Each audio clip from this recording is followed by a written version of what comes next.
Hello students, आप लोग का फिर से एक बार स्वागत है आशीर्वाद एजुकेशन चैनल पे।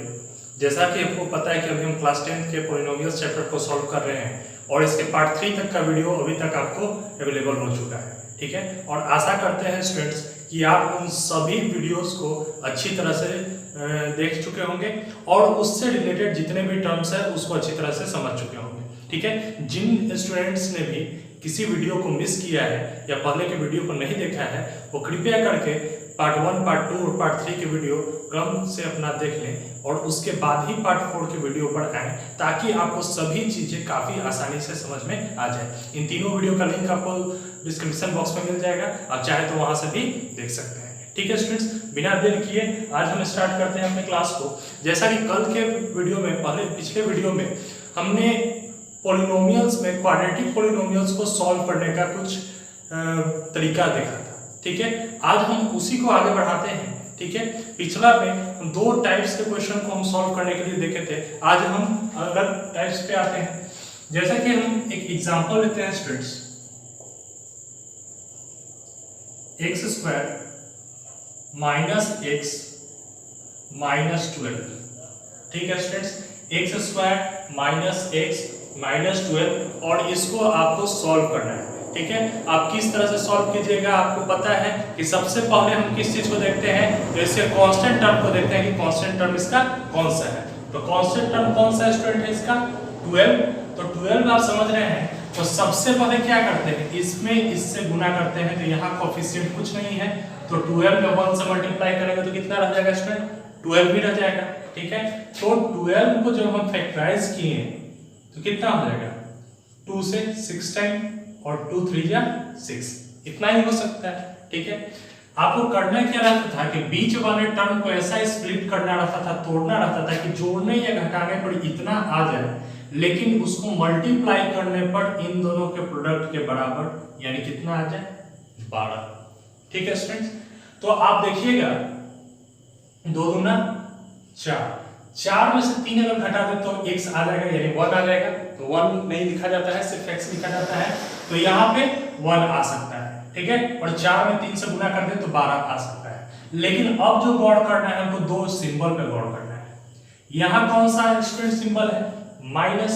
तो आपको पिछले वीडियो में बताया गया था कि अगर कांस्टेंट के पहले माइनस में रहे, माइनस सिंबल रहे, तो बीच वाले टर्म को स्प्लिट करते समय एक टर्म प्लस एक टर्म माइनस में रहता है, ठीक है। ये चीज पिछले वीडियो में आपको बताया गया था कि जब भी कांस्टेंट के पहले माइनस का सिंबल रहे तो बीच वाले टर्म को तोड़ते समय इसका एक टर्म प्लस में और एक टर्म माइनस में होगा, ये चीज आपको पता था।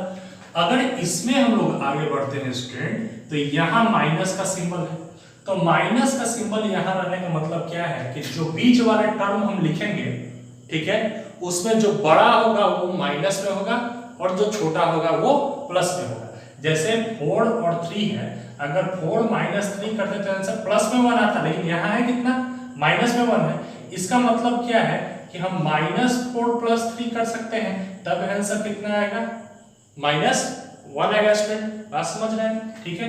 तो हम इसको स्प्लिट करना शुरू करते हैं, x² - 4x + 3x - 12, इस तरह से लिख देते हैं स्टूडेंट, ठीक है।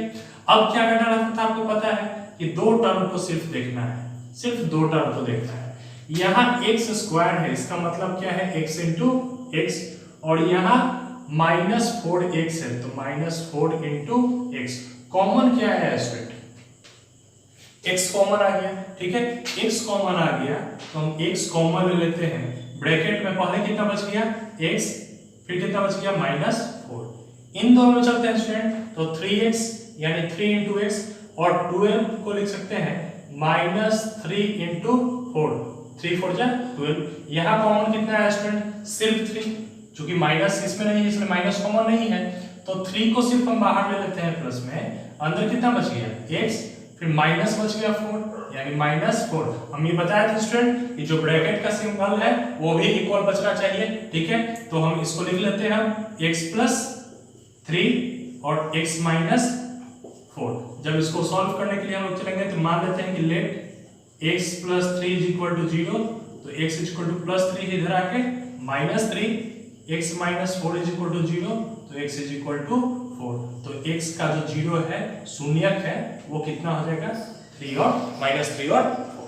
ठीक है स्टूडेंट, बताइए इसको नोट कीजिए पहले। देखिए स्टूडेंट्स, बढ़ते हैं अपने अगले क्वेश्चन की तरफ। हमारे पास एक क्वेश्चन है 4x² माइनस 3x माइनस 10।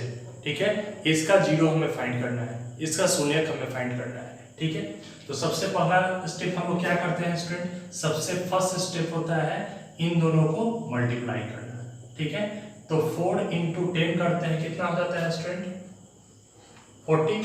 अब क्या करते हैं, तो सेकेंड स्टेप क्या करना है कि इसको हमें फैक्टराइज करना है। तो 2 से यूज किए 20 बार में, 2 से 10 बार में, 2 से 5 बार में। ठीक है स्टूडेंट्स, अब यह मल्टीप्लाई कर लेते हैं, 2 दूना 4 दूना 8। चूंकि यहाँ सिंबल क्या में है स्टूडेंट माइनस में। ठीक है, कांस्टेंट के पहले क्या है स्टूडेंट, अचर पद के पहले क्या है माइनस का सिंबल है। तो आपको पता है कि बीच वाले टर्म को जो स्प्लिट करेंगे तो एक प्लस में होगा एक माइनस में होगा, एक प्लस में होगा एक माइनस में होगा। ठीक है, तो आप देखिए इन तीनों को मल्टीप्लाई किए तो 8 में से 5 जाएगा तो 3 आ जाएगा, प्लस में 3 आएगा। लेकिन यहाँ सिंबल क्या का है माइनस का है, यानी जो टर्म स्प्लिट करेंगे उसमें बड़ा वाला को हमेशा माइनस में रखना पड़ेगा, तभी आंसर यहाँ माइनस में आएगा। तो ठीक वही काम करते हैं हम 4x² और -8x + 5x कर लेते हैं। -8 और +5 कितना हो जाएगा -3 और -10 लिख लेते हैं। ठीक है स्टूडेंट, अब सिर्फ अगला स्टेप क्या करना है, सिर्फ 2 के टर्म में चलना है। 4x² यानी लिख सकते हैं 4 × x × x -8x, तो लिख सकते हैं -4 × 2 × x, इतना लिख सकते हैं स्टूडेंट। ठीक है, कॉमन हमको ढूंढना है, तो पहला तो 4 कॉमन आया और एक क्या आ गया x कॉमन आ गया, यानी 4x कॉमन है, तो 4x को हम लोग कॉमन ले लेते हैं। तो ऊपर कितना बच गया x और नीचे कितना बच गया माइनस और 2 यानी -2। इन दोनों में चलते हैं स्टूडेंट, तो 5x तो 5 × x और 10 को लिख सकते हैं स्टूडेंट, -10 को 5 × 2। कॉमन क्या है स्टूडेंट, सिर्फ 5 आया है, तो यहाँ से +5 को कॉमन लेते हैं स्टूडेंट, तो ऊपर कितना बच गया x और नीचे कितना बच गया -2। अब इन दोनों को हम लिखना चाहें तो 4x + 5 और x - 2 लिख सकते हैं, और फिर लेट 4x + 5 = 0, तो 4x = +5 इधर आकर -5, तो x = -5 और 4 मल्टीप्लाई में स्टूडेंट इधर आके डिवाइड में। इसी तरह से x - 2 = 0, तो x = 2, तो इसलिए लिख सकते हैं x का वैल्यू कितना होगा स्टूडेंट -5/4 और 2 हमारा आंसर। ठीक है स्टूडेंट्स, आपको समझ में आया। अगर वैसे स्टूडेंट जिन्हें परेशानी हो रही है, इसका मतलब है कि आप पहले 3 पार्ट के वीडियो को ध्यान से नहीं देखे हैं। ठीक है, या जो नहीं देखे हैं वो पूरी तरह से पहले पार्ट 1, पार्ट 2, पार्ट 3 के सभी कॉन्सेप्ट को अच्छी तरह से समझ ले और तब इसमें आए, वो उसके बाद ये काफी आसान लगने लगेगा आपको। ठीक है स्टूडेंट्स, नोट कीजिए। देखिए स्टूडेंट्स, बढ़ते हैं अपने अगले क्वेश्चन की तरफ। ठीक है, तो मान लीजिए कि हम एक क्वेश्चन लेते हैं x² माइनस 12x + 35। ठीक है, ये क्वेश्चन है स्टूडेंट्स, x² माइनस 12x + 35, और इसका आपको शून्यक निकालना है, जीरोस फाइंड करना है स्टूडेंट। ठीक है, आप क्या कीजिएगा, ठीक, तो प्रोसेस, पहला प्रोसेस स्टेप सेम है, इन दोनों को मल्टीप्लाई करते हैं, तो यहाँ कुछ नहीं है तो 1 है। 35 में 1 से मल्टीप्लाई करेंगे स्टूडेंट, जो कितना आ जाएगा 35, और इसको फैक्टराइज किए तो 5 से 7 टाइम्स। ठीक है, अब स्टूडेंट ध्यान दीजिएगा, यहाँ क्या का सिंबल है प्लस का। प्लस जैसे ही कांस्टेंट का पहले सिंबल आ गया, आप समझ जाइएगा कि यहाँ माइनस है, यहाँ प्लस आ गया, तो समझ जाइएगा कि इसके दोनों जो टर्म को स्प्लिट करेंगे वो दोनों माइनस में होगा। ठीक है, जैसे ही कांस्टेंट का पहले प्लस और x वाले टर्म के पहले माइनस आ जाए, तो आप समझ जाइएगा स्टूडेंट कि जो हम स्प्लिट करेंगे टर्म को वो दोनों माइनस में होगा, यानी हम इसको कितना लिख सकते हैं स्टूडेंट, x² -5x - 7x + 35 लिख सकते हैं स्टूडेंट। ठीक है, अब फिर से वही स्टेप, पहला 2 में चलते हैं, एक्स स्क्वायर यानी x इंटू एक्स और -5x है तो -5 इंटू एक्स, एक्स को कॉमन ले लिए स्टूडेंट्स, तो यहाँ कितना बच गया x और -5, ठीक है।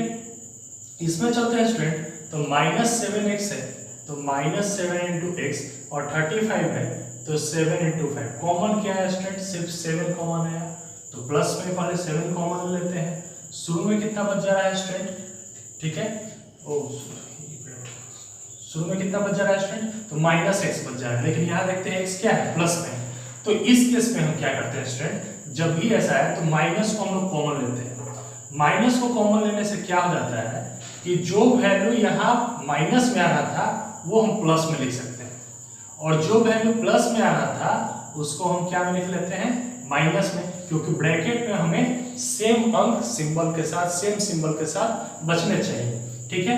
तो हम इन दोनों को एक साथ यानी x -7 और इन दोनों को एक साथ x -5 लिख लेते हैं स्टूडेंट, मान लेते हैं let x -7 is equal to 0, तो x is equal to 7, x -5 is equal to 0, तो x इज इक्वल टू +5, इसलिए x का वैल्यू कितना हो जाएगा 7 एंड 5 आंसर हो जाएगा, ठीक है स्टूडेंट्स, नोट कीजिए। देखिए स्टूडेंट्स, बढ़ते हैं अपने अगले क्वेश्चन की तरफ। हमारे पास एक क्वेश्चन है 6x square minus 19x plus 10, ठीक है स्टूडेंट्स, और इसको आपको सॉल्व करना है। तो पहला स्टेप हम लोग क्या करते हैं, इन दोनों को मल्टीप्लाई, तो मल्टीप्लाई किए तो कितना हो गया 60, उसके बाद इसको फैक्टराइज करते हैं, तो 2 से 30, 2 से 15, फिर 3 से 5, ठीक है स्टूडेंट। ध्यान देंगे यहाँ कौन सा सिंबल है प्लस, यहाँ कौन सा है माइनस। आपको पता है कि अगर कांस्टेंट के पहले प्लस का सिंबल हो और एक्स वाले टर्म के पहले माइनस का सिंबल हो, तो जो स्प्लिट करते हैं इसको वो दोनों माइनस में होता है, ठीक है। तो यहाँ से हम चेक कर लेते हैं स्टूडेंट, 2 में 2 से मल्टीप्लाई किए 4, और 4 में 3 से किए 12, 12 में 5 जोड़ेंगे तो 17, नहीं आएगा। फिर नीचे से चेक कर लेते हैं, 5 में 3 से गुना करेंगे 15, और 2 में 2 से गुना करेंगे तो 4, 15 और 4 कितना हो जाएगा स्टूडेंट 19 हो जाएगा। यानी हम लिख सकते हैं इसको 6 square minus 15x minus 4x plus, ठीक है, 6 square minus 15x minus 4x plus 10। अब इन दोनों में चलते हैं स्टूडेंट, तो देखते हैं कि कॉमन कितना हम ला सकते हैं। 6 को लिख सकते हैं 2 इंटू 3, और x स्क्वायर को लिख सकते हैं x इंटू एक्स, 15 को लिख सकते हैं -3 इंटू 5 इंटू एक्स, इतना लिख सकते हैं स्टूडेंट। यानी कॉमन क्या आ रहा है इसमें, तो एक तो 3 कॉमन आ गया और एक x कॉमन आ गया, तो हम कॉमन ले सकते हैं 3x, तो यहाँ बच कितना गया स्टूडेंट, तो 2x, और यहाँ कितना बच जाता है -5। अब इसमें देखते हैं स्टूडेंट -4x है, तो -2 इंटू 2 इंटू एक्स लिख सकते हैं, 2 गुणे 2 करने पर 4 आता है, और प्लस 10 है तो 2 इंटू 5 लिख सकते हैं। यहाँ कॉमन कितना आ रहा है स्टूडेंट, सिर्फ 2 आ रहा है। तो ध्यान दीजिए ऐसा केस में अगर हम यहाँ से 2 को बाहर ले लेते हैं तो ऊपर कितना बच जाएगा -2x, लेकिन यहाँ 2x क्या में है प्लस में, तो इस केस से बचने के लिए हम यहाँ माइनस लिख लेते हैं, ताकि जितना भी अंदर ब्रैकेट में बच रहा है वो माइनस वाला प्लस में हो जाए। इसका मतलब क्या है कि माइनस हट के ये प्लस में हो जाएगा, तो प्लस में 2x, और प्लस में 5 था तो ठीक उल्टा ये माइनस में हो जाएगा, ठीक है। तो इसको लिख सकते हैं 3x माइनस 2 और 2x माइनस 5। अब मान लेते हैं student let 3x minus 2 is equal to 0, तो 3x इज इक्वल टू -2 है, इधर आके +2, तो x is equal to 2, 3 multiply में इधर आके डिवाइड में। इसी तरह से 2x minus 5 is equal to 0, 2x is equal to +5, x is equal to 5/2, तो हमारा जीरोस कितना हो जाएगा स्टूडेंट 2/3 एंड 5/2, ठीक है स्टूडेंट्स, नोट कीजिए। देखिए स्टूडेंट, आशा करते हैं जितना चीज अभी बताया गया होगा आपको वो सारे कॉन्सेप्ट को आप समझ चुके होंगे। अब जो टाइम है हमारे क्वेश्चन को सॉल्व करने का है कि रियल कंडीशन में एक्चुअल जो क्वेश्चन हमें बनाना है वो किस तरह से पूछा जाएगा। ठीक है, तो आपके एनसीईआरटी बुक के एक्सरसाइज 2.2 में जो क्वाड्रेटिक पॉलिनोमियल्स पढ़ना है यानी द्विघात बहुपद पढ़ना है, उससे रिलेटेड क्वेश्चन हम लेकर आए हैं, जहां आपको एक इक्वेशन दिया गया है, पॉलिनोमियल्स दिया गया है, इसको जीरो को फाइंड करना है और इसके जीरोज और कोफिशिएंट के बीच जो रिलेशनशिप है, संबंध है, उसे आपको बतलाना है। ठीक है स्टूडेंट, अब बहुत ही ध्यान से समझिएगा, जितना आपने अभी तक नॉलेज गेन किया है पार्ट 1, पार्ट 2, पार्ट 3 और पार्ट 4 के अभी तक के वीडियो में, वो सभी आप यूटिलाइज यहाँ पे कर सकते हैं और ये क्वेश्चन काफी आसान आपको लगेगा अगर आपको अभी तक के सारे कॉन्सेप्ट अच्छी तरह से समझ में आ गए। ठीक है स्टूडेंट, चलिए स्टूडेंट सॉल्व करना शुरू करते हैं। अब आप देखिए, आप अभी तक जो सॉल्व किया उसके अनुसार ये सीख गए होंगे सबसे पहले क्या करना रहता है, इन दोनों को मल्टीप्लाई, यानी 4 में 1 से मल्टीप्लाई कर दिए तो 4 आ गया। ठीक है, हम उसके बाद इसको फैक्टराइज करना है तो 2 2 जा 4। ठीक है स्टूडेंट, यहां चेक करना है सिंबल क्या में है, प्लस में है, तो सिंबल यहां प्लस में है और यहां माइनस में है, तो आप पहचान जाइएगा कि जो बीच वाले टर्म को स्प्लिट करेंगे वो दोनों माइनस में होगा, यानी ये भी माइनस में होगा और ये भी माइनस में होगा। तो इसको लिख सकते हैं 4s² minus 2s minus 2s plus 1। ठीक है स्टूडेंट्स, अब इन दोनों टर्म में पहले चलते हैं। 4s² है तो 2 × 2 4 होता है और s × s s² होता है, और यह माइनस 2s है तो माइनस 2 × s लिख सकते हैं, यानी एक 2 कॉमन और एक s कॉमन, तो हम सबसे पहले 2s को यहाँ कॉमन ले लेते हैं स्टूडेंट। ठीक है, ऊपर कितना बच गया 2s और नीचे माइनस का सिर्फ सिंबल और कुछ नहीं बचा। जब भी कुछ नहीं यहाँ बचता है तो कितना हम लोग लिखते हैं 1। ठीक है स्टूडेंट्स, अब इसमें आते हैं -2 × s और सिर्फ 1 है, कोई कॉमन नहीं है। जब कोई कॉमन नहीं इनमें बचता है तो याद रखिए यहाँ अपने मन से 1 भी लिखे तो फिर भी मान चेंज नहीं होगा, यानी 1 कॉमन बचता है।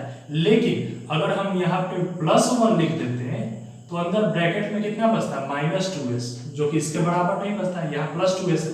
तो क्या करते हैं इस कंडीशन में, यहाँ पे माइनस को लेते हैं कॉमन, तो माइनस वाला प्लस में हो जाता है और प्लस वाला अंदर माइनस में। अब इन दोनों को एक साथ 2s - 1 और 2s - 1, तो इसको हम लिख सकते हैं कि लेट 2s - 1 = 0, तो 2s = -1 है इधर आके +1 और s = 1/2। सेम कंडीशन यहाँ भी 2s - 1 = 0, तो 2s = +1 और s = 1/2 हो जाएगा। ठीक है, यानी s का वैल्यू 1/2 और 1/2 इसको लिख सकते हैं। ठीक है, अब ध्यान दीजिए स्टूडेंट, अब जो आपको चीज पे गौर करना है यहाँ, ठीक है, आपको रिलेशनशिप फाइंड करना है कि जीरो और इसके कोफिशिएंट के बीच का रिलेशनशिप क्या होगा। एक्चुअल में ये चीज क्या है ये पहले आपको पता चल जाए। इस चीज से आप अच्छी तरह से वाकिफ हो चुके हैं पहले। ठीक है, अब मैं आपको याद दिलवाता हूं कि ऐसे कंडीशन में आपको क्या करना है। ये हमारा रफ सेक्शन था। ठीक है, क्या करना है जब ऐसा कंडीशन आपको चेक करने के लिए आ जाए तब, तो ध्यान दीजिए स्टूडेंट, सबसे पहले आपको पता है कि जो स्क्वायर वाले टर्म के साथ गुना हुआ होता है वह क्या होता है, a का वैल्यू होता है, यानी a बराबर कितना हो गया 4। जो s के साथ लगा हुआ है वो किसका वैल्यू हो गया, b का, यानी b का वैल्यू कितना हो गया -4। और ये सभी चीज आपको पहले वीडियो में समझाया जा चुका है स्टूडेंट। अगर आपने वीडियो ध्यान से देखा होगा तो आपको अच्छी तरह से याद होगा। जो कांस्टेंट वैल्यू रहता है उसको क्या से डिनोट करते हैं स्टूडेंट, c, यानी c का वैल्यू कितना हो गया स्टूडेंट 1। अब देखिएगा, जो भी पॉलिनोमियल्स का जीरो होता है, शून्य होता है, वो कैसा होता है, तो जितना अधिकतम पावर होता है उसके बराबर, यानी ये क्वाड्रेटिक है तो इसके जीरोस की संख्या भी कितना होगा 2 ही होता है। जिसको हम लोग डिनोट किससे करते हैं, अल्फा से और बीटा से। ये चीज पहले आपको बताया जा चुका है। यानी एक वैल्यू को हम लोग अल्फा से लेते हैं, अल्फा बराबर 1/2, और एक वैल्यू को बीटा से लेते हैं, बीटा बराबर 1/2। यहां तक आपको समझ में आया होगा स्टूडेंट। जिन स्टूडेंट को ये समझ में नहीं आया है, कृपया करके आप पार्ट 2 के वीडियो को जरूर देख लें। पार्ट 2 के वीडियो में इस चीज को बताया गया है, पार्ट 3 के वीडियो में भी समझाया गया है, ठीक है। तो आप वहां से जरूर देख लीजिएगा, आपको लिंक डिस्क्रिप्शन बॉक्स में मिल जाएगा, ठीक। अब देखिए स्टूडेंट, सबसे पहला चीज हम लोग क्या देखे थे, सम ऑफ द जीरोस। आपको याद आ रहा होगा, alpha plus beta is equal to minus B by a formula लिखवाया गया था, ठीक है। इसको हम लोग क्या बोलते हैं हिंदी में, शून्यकों का योग, शून्यकों का योग, ठीक है। Alpha plus beta is equal to minus B by A. अब ध्यान दीजिए स्टूडेंट, अल्फा का वैल्यू कितना था 1/2, अब प्लस बीटा का वैल्यू कितना था 1/2 इज इक्वल टू माइनस है सिंबल, तो माइनस दिए, बी है तो बी का वैल्यू पहले से ही ऑलरेडी -4 है, तो -4 लिख लेते हैं, डिवाइड बाई ए, तो ए का वैल्यू कितना है स्टूडेंट 4 है। इसको हम सॉल्व करते हैं तो एलसीएम हो गया 2, यानी 1 + 1 और is equal to minus minus +4/4, 4 से 4 कट गया 1, यहाँ 1 और 1 ऐड करेंगे तो 2/2, यहाँ से सॉल्व हो गया, यानी 1 = 1। तो पहला तो रिलेशनशिप हमको फाइंड हो गया student, sum of the zeros का, ठीक है। दूसरा क्या होता था स्टूडेंट्स, दूसरा टर्म भी काफी आसान था, product of the zeros, products of the zeros, यानी शून्यकों का गुणनफल, ठीक है स्टूडेंट्स। तो अल्फा इंटू बीटा बराबर क्या होता था, c/a। तो अल्फा का वैल्यू है 1/2 इंटू बीटा का वैल्यू है 1/2, c का वैल्यू है 1 और a का वैल्यू है स्टूडेंट 4, तो 1/4 इज इक्वल टू 1/4। ये भी प्रूफ हो गया कि इसका प्रोडक्ट भी क्या है, आपस में इक्वल है।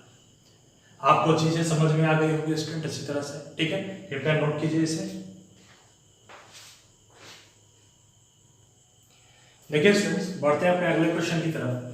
हमारे पास एक क्वेश्चन है 6x² - 3 - 7x। पॉलिनोमियल्स का रूप क्या होता था, ये हमेशा अपने स्टैंडर्ड फॉर्म में होता था, ठीक है, यानी घात घटते हुए क्रम में सजाया जाता था। ये आपको पार्ट 1 के वीडियो में बतलाया गया था, ठीक है स्टूडेंट। तो सबसे पहला स्टेप क्या करना है, इसको सही ऑर्डर में सजा देना है स्टूडेंट, ठीक है। ये भी आपके एनसीईआरटी बुक का एक्सरसाइज 2.2 का क्वेश्चन है स्टूडेंट। अब क्या करते थे, इन दोनों को सबसे पहले मल्टीप्लाई करना है, यानी 6 × 3 कितना हो जाएगा स्टूडेंट 18, 2 से डिवाइड करेंगे 9, 3 से 3 टाइम्स।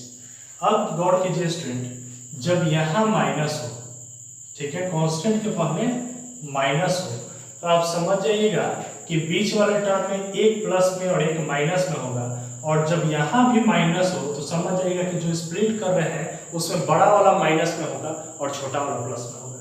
देखते हैं, 3 × 2 = 6, 6 में 3 जोड़ेंगे तो 9, यहाँ कितना है 7, या 6 में 3 घटाएंगे तो 3, यहाँ कितना है 7, 3 × 3 = 9, 9 में से 2 घटाएंगे तो कितना आ जाएगा 7।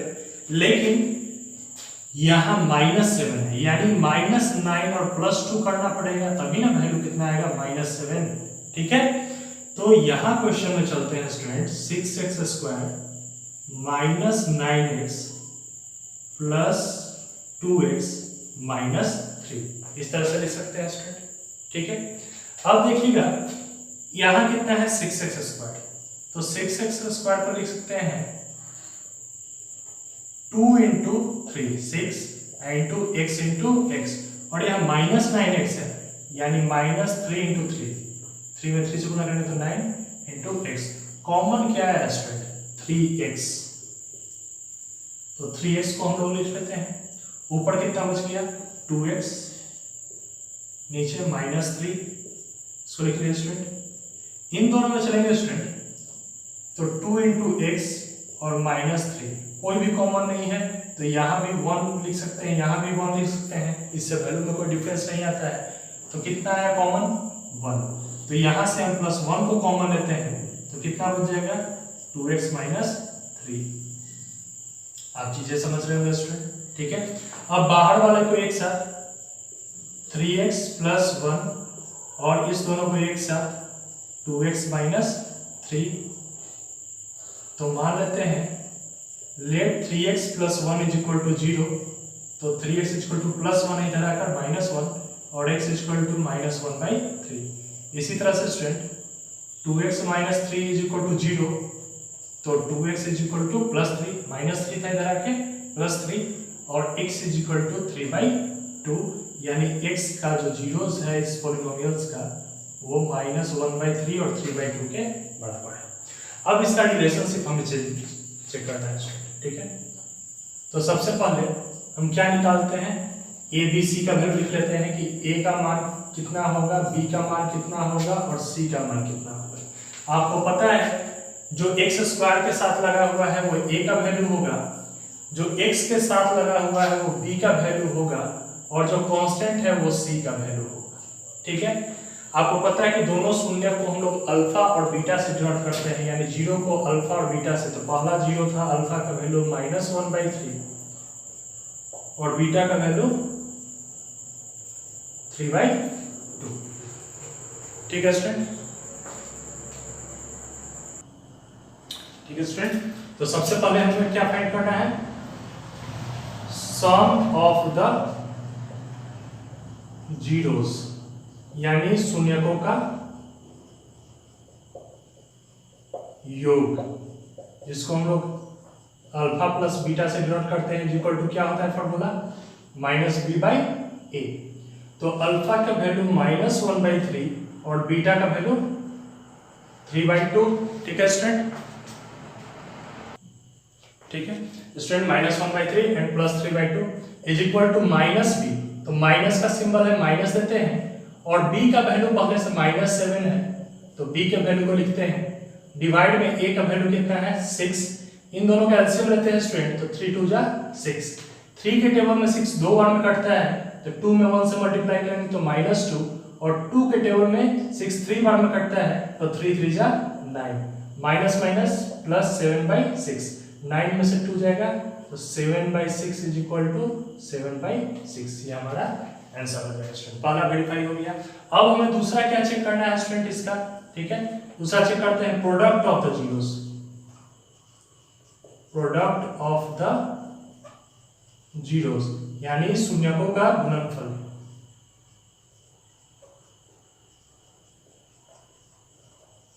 शून्यकों का गुणनफल यानी अल्फा इंटू बीटा बराबर c/a फॉर्मूला होता था स्टूडेंट, ठीक है।